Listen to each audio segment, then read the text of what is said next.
Hundreds of people were arrested in our nation's capital on Thursday. They were protesting the immigration policies of the Trump administration. Meantime, Congress went home for recess without passing any sort of immigration reform bill in the House or the Senate.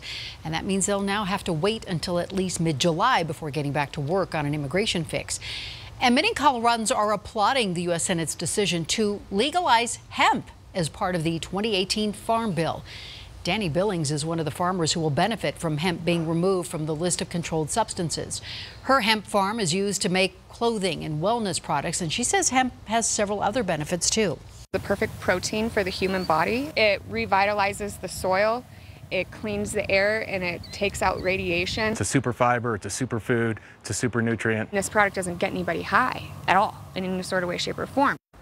Well, the House still needs to pass the bill and receive President Trump's signature before it becomes law. We'll keep watch on that. Also, dozens of new laws are taking effect here in Colorado today. And Blair Miller of the DenverChannel.com is joining us to talk about them and the changes that we could see moving forward. But additionally, we have a budget that goes into effect right now. Yes, the big $29 billion budget finally goes into effect today. So we'll see more money from the windfall that kind of came in, and they parceled that out mostly to transportation, education especially, right, and para stuff. So, you know, we see all of that money that kind of got set out in those different groups kind of taking effect now. So hopefully we'll see all of our agencies and stuff getting funded, and our maybe these transportation things getting rolling. Remedied, yes. Yeah. Lawmakers were excited about having new money to deal with. So we'll see some of that in the form of transportation projects, but obviously not enough according to CDOT. Right. In the meantime, the new laws that are taking effect, I think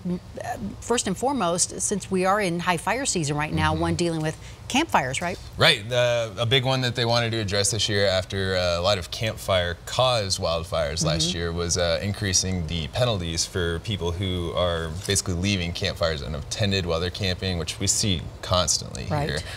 Basically, it ups the penalty for people who do it for the first time to $50, but if it occurs on a grassland or national forest, like we see a lot of these fires, you can face a penalty of up to $750 or time in jail even. So that's a big one, I think, that is really timely right now to be taking effect. And you're right, it's become such a huge problem here, especially during wildfire season, and the amount of costs of fighting these wildfires right now is enormous. We've already seen millions and millions spent this year alone already.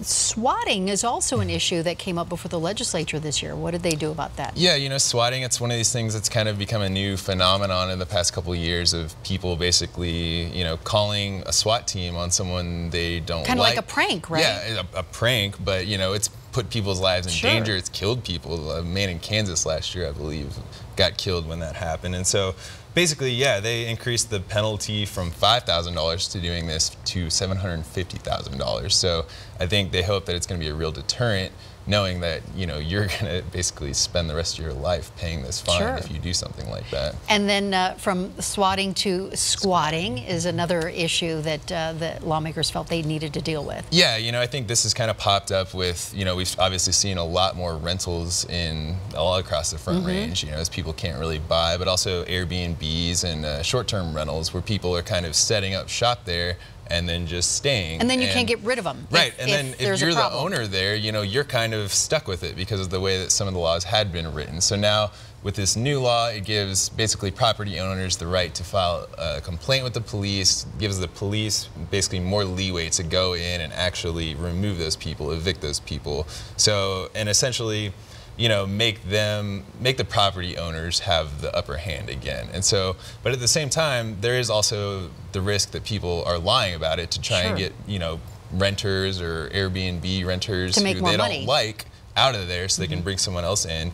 And part of this law is if those people are lying, the property owners, then they then face penalties and court costs and all of that for this litigation in general. So it's kind of, it has teeth on both sides, but I think that lawmakers wanted to do it to try and give these property owners more rights. So with about 30 seconds left, the last one that we want to talk about is revenge porn that was also addressed. Right, you know, I think that the revenge porn thing was something that lawmakers, there's laws passed several years ago, about 4 years ago, that there was loopholes in it, and I think that we've seen more and more with cell phones and technology, we've seen this revenge porn stuff happening, especially with teenagers, but really people of all ages. And so this new law basically closes up a lot of those loopholes that people had concerns with, and basically will allow it for prosecutors to have more of a say in how they can prosecute this, and I think leave these people who do commit these sort of crimes with stiffer penalties than they faced before. Blair Miller of thedenverchannel.com with a look at just some of the new laws taking effect in Colorado today. A lot more out there. All right, thank you, I appreciate it. All right, if you ever have a question or a segment idea, you can tweet us at Denver 7 Politics.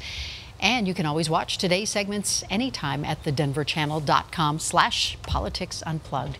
Thanks so much for joining us. We will see you back here next Sunday for another edition of Politics Unplugged.